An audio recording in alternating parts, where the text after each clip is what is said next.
From New York City, it's the Wendy Williams Show.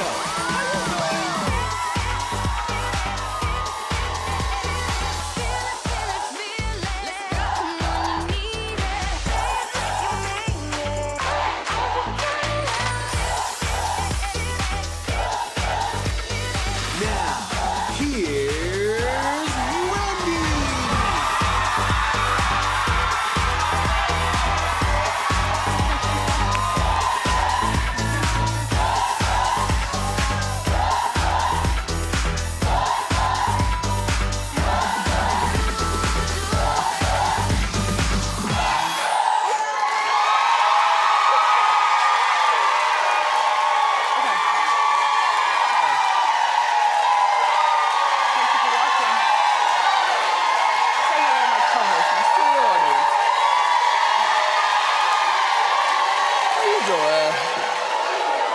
I'm doing okay. It's Friday. Let's get started. It's time for Hot Topics.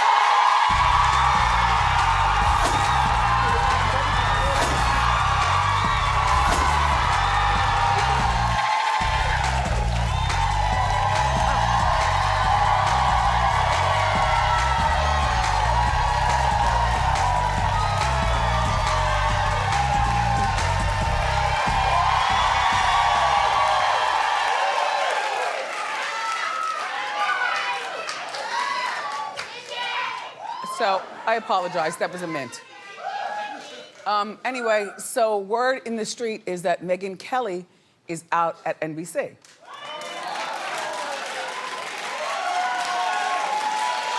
Well, here's the deal. This comes after she said that there's nothing wrong with dressing in blackface for Halloween, which to me is a thoughtless thing for such a well-read person. You know, she graduated from college, she graduated from law school, she worked her way up in the ranks. It's difficult to talk about race, but it's very, very easy. The most baseline thing is you don't say something like that. And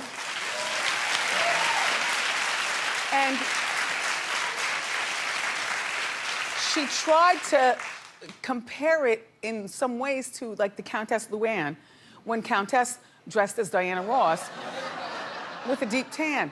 But Megyn, she's a housewife. I'm not saying that she's smaller than you, but in terms of academia and what people expect from you, you're not supposed to compare yourself to what a housewife does.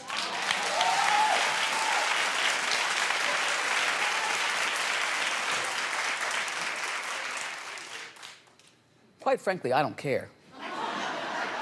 I mean, you know, is she hireable? Probably. She'll go away and then she'll come back. She'll get hired someplace. Sure. And besides, if she's not hireable, listen, she's the highest paid person over at that network, $23 million. For a multi-year deal. Wait, hold on now. Hold on, I've just been passed something through my teleprompter. $69 million. For only 3 years.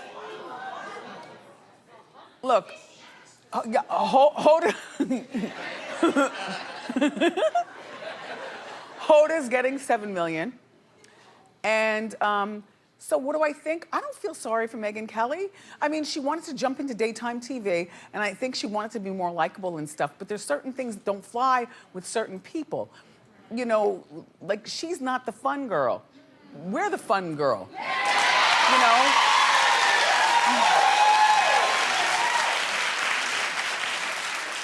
And every once in a while, something might slip out of my mouth, but I apologize to you all. And you might laugh at it and be mad at me for 3 days, but then you come back. Thank you.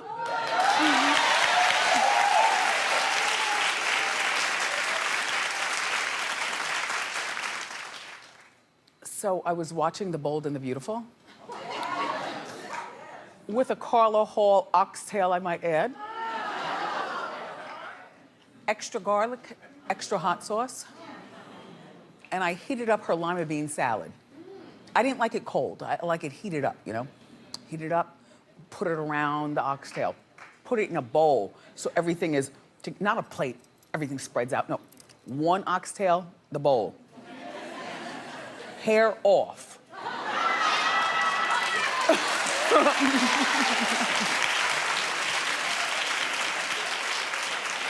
Because, you know, when you eat the oxtail, you know you have to pick it up, right? And you get all into it.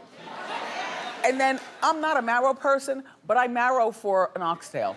I will marrow for an oxtail. I'm poking the marrow through, and I have a small glass, not a big glass, a small glass of grape juice to wash everything down for dessert. You know, I'm not a dessert person. And then water.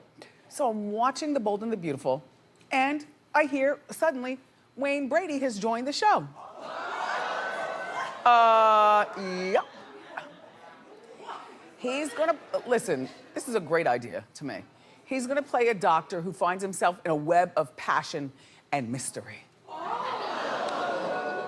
Well, you know, he's already at the network because he hosts Let's Make a Deal, which I love. That's such a fun show. It just never gets old to me. People in their stupid costumes, jumping up and down. And Wayne's such a good host for that. But I guess, you know, he wanted more. He probably went to the network and said, look, I want more, or something. In the meantime, he ended up bonding with the head writer at the show because he visited his 15-year-old daughter who had a guest starring role on the show. Now, my knee-jerk reaction was, but Dad, this is about me. You got a job out of this? And all I am is a guest star for one show? And then he probably said something like, look, don't worry, baby girl. You know, part of my mystery is that I do have a 15-year-old daughter, and then you'll appear. I don't know though, Wayne, man. Like you've got such a sweet life with that stupid show, that Let's Make a Deal. Everyone loves that, and I mean stupid in a good way. That you've got such a sweet life. Right? With that stupid show, and you're not old, but you're oldish. The idea of memorizing lines for a soap opera, now you gotta go home and memorize all this script. Ugh. You need a girlfriend or something. I don't. Maybe he does have one. I always tease him when he comes here. You know, who are you dating? What are you doing? And so on and so forth. But you know, he likes to work. But on the soap opera with the lines, jeez.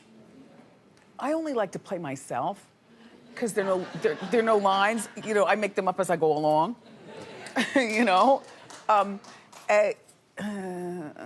However, I am playing the mother of a drug lord.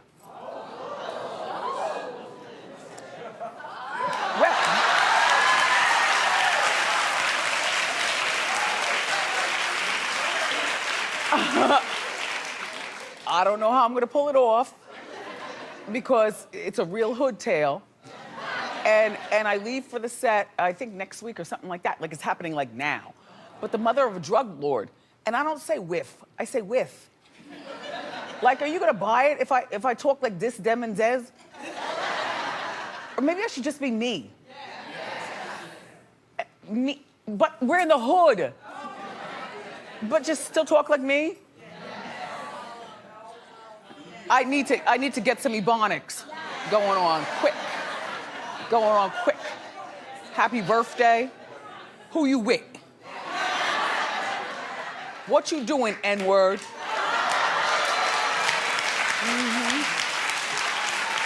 Okay. Oh.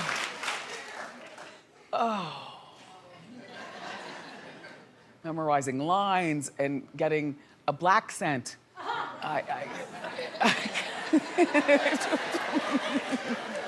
Two things going on at one time. You know, I can barely do one thing at one time.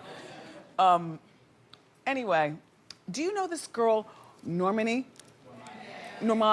Corday? Well, she doesn't want to be called the next Beyonce. Now, this is a beautiful girl. And she performed at, clap if you know her. Oh, okay. Well, I didn't know who she was, but you know, apparently a lot of people don't, but a lot of people do. And she's on the cusp of being great. So she performed at the Tidal Brooklyn concert on Tuesday night, and people were comparing her to Beyonce. But I'm like, I'm not comparing her to Beyonce. How many things can you do with 2 legs and 2 arms? You know, and a head of hair. Of course, you fling your hair, you wave your arms, and do a. I would take the comparison as a compliment, first of all, Nomani, but she took it, I guess, as, you know, like people are insulting her. So she tweeted, well, look, so she tweeted out, I'm Nomani. I was born Nomani, I will die Nomani, period.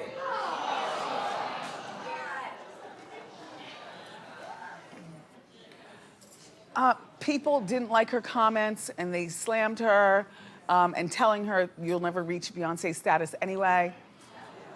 You know, Nomani, I don't think of you like Beyonce. They say you have a wonderful voice. I don't know you, but you're a beautiful girl and you could be in your own lane. And Beyonce did not invent throwing her hair up and back. And Beyonce did not invent, you know, dance moves and all that other kind of stuff. Or leotards with tights, or any of that. So, but Nomani idolizes Beyonce, and she's put it on her social media before. She tweeted, I love Beyonce, but I'm my own person. Like, she's fighting it, Just, girl, just go along to get along. When I got this show, people were trying to tell me, oh, so now you're gonna be the next Oprah, huh? I'm like, no. I don't want to be on TV for 25 years, number one. And number two, because I didn't think we'd last for even 10 years. That was a defense mechanism. But I still don't want to be on for 25 years. I mean, we're 10 and counting now. Yeah!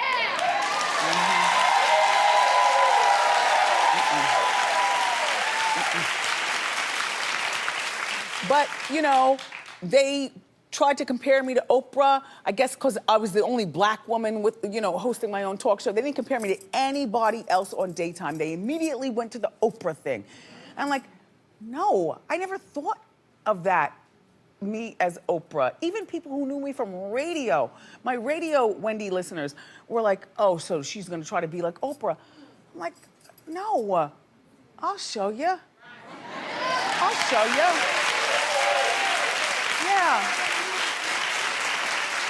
Nomani, what I'm saying is that you get out there and you carve your lane, and people will soon discover that you're not Oprah, you're Nopra. Say, you know, that's it.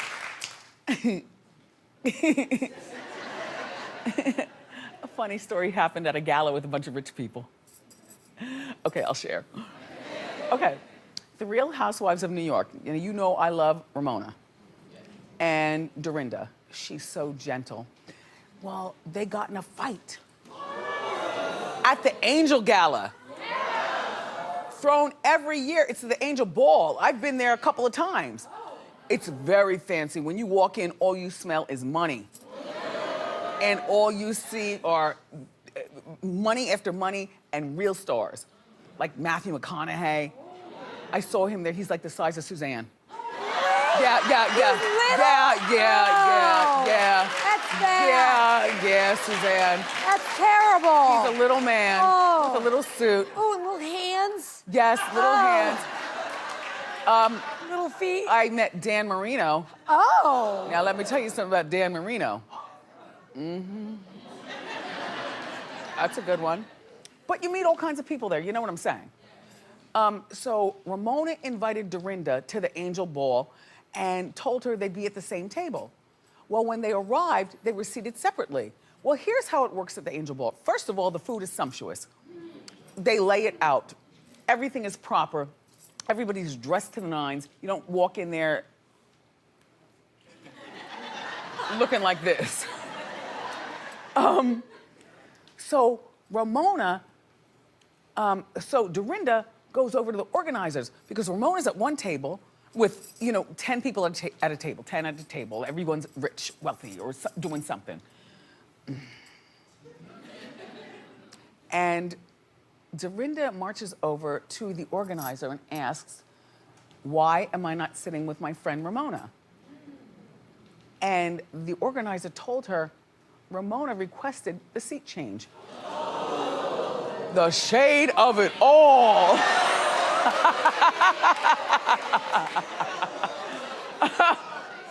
Well, excuse me. Oop. I totally believe this story.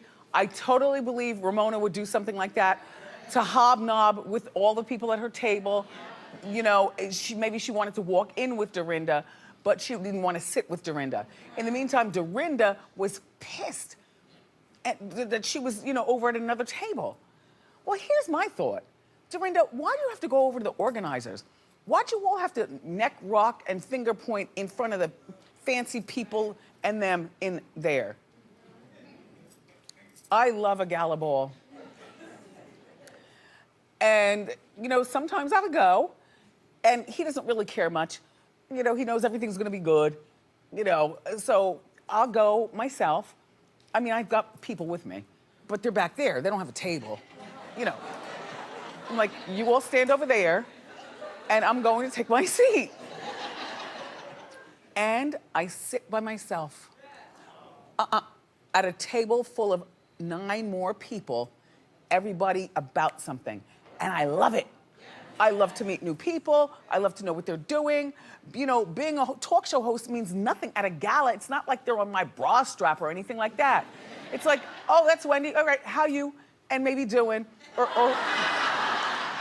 I'll tell you, a gala is so, Dorinda, you really missed your mark. You should have sat at your table and made friends, the fancy people with all the money and all the charitable donations and all that stuff.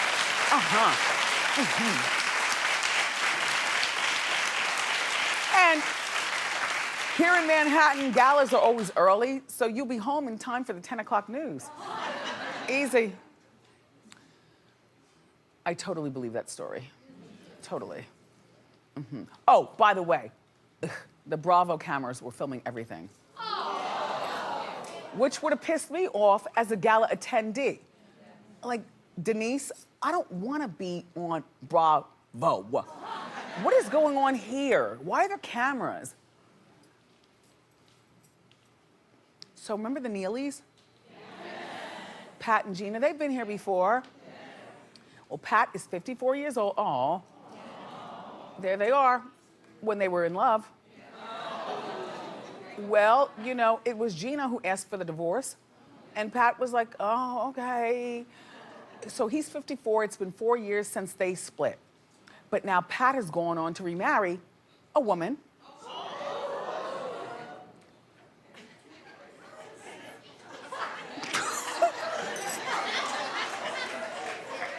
Shut your face. Stop laughing. Can we just show a picture of the family, please? Please, please stop. Yep, in People magazine, this is his new family. There's Pat with his wife, Tamika. She's 39 to his 54. She already had a 5-year-old. Pat does not believe in calling children step, so he considers her son their son. Beautiful. And they also have a 3-month-old daughter. And they met on the Tom Joyner cruise.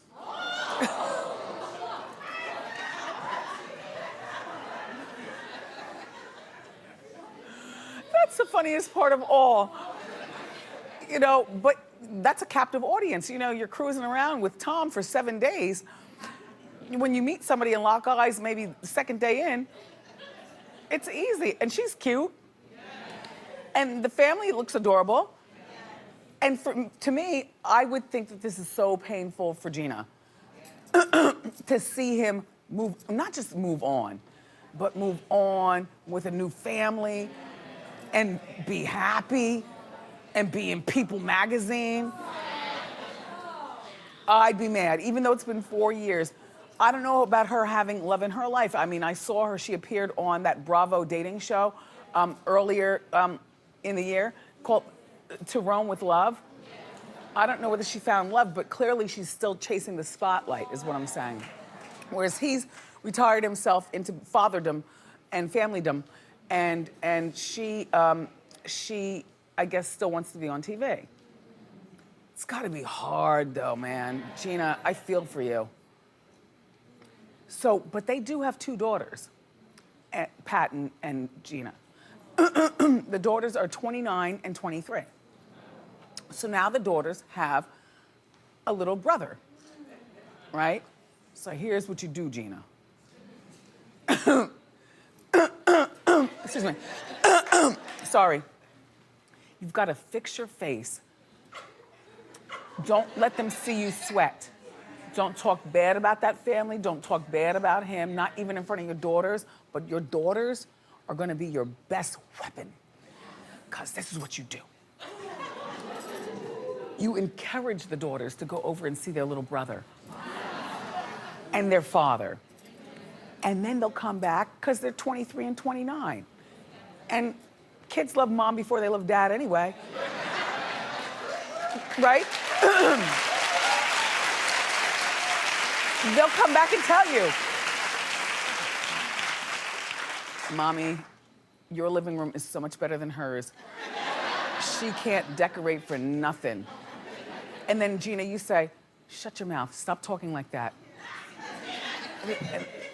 And then they'll say, but Mom, I'm just saying. And also, she's not a good cook at all. Or, let your daughters do all your investigative work. While you keep the stone face, all right, the new issue of People magazine hits newsstands today.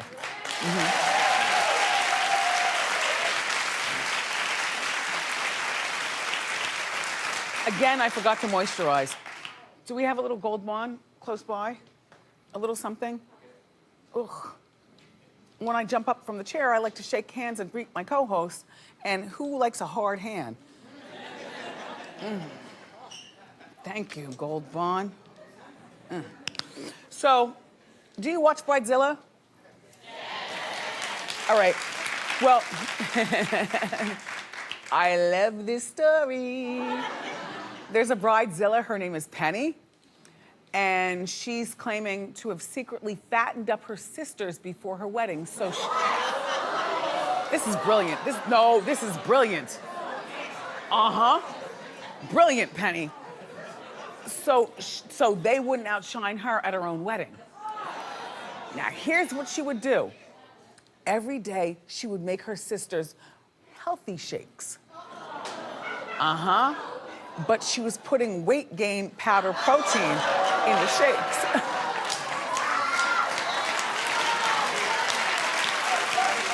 That's brilliant. Brilliant.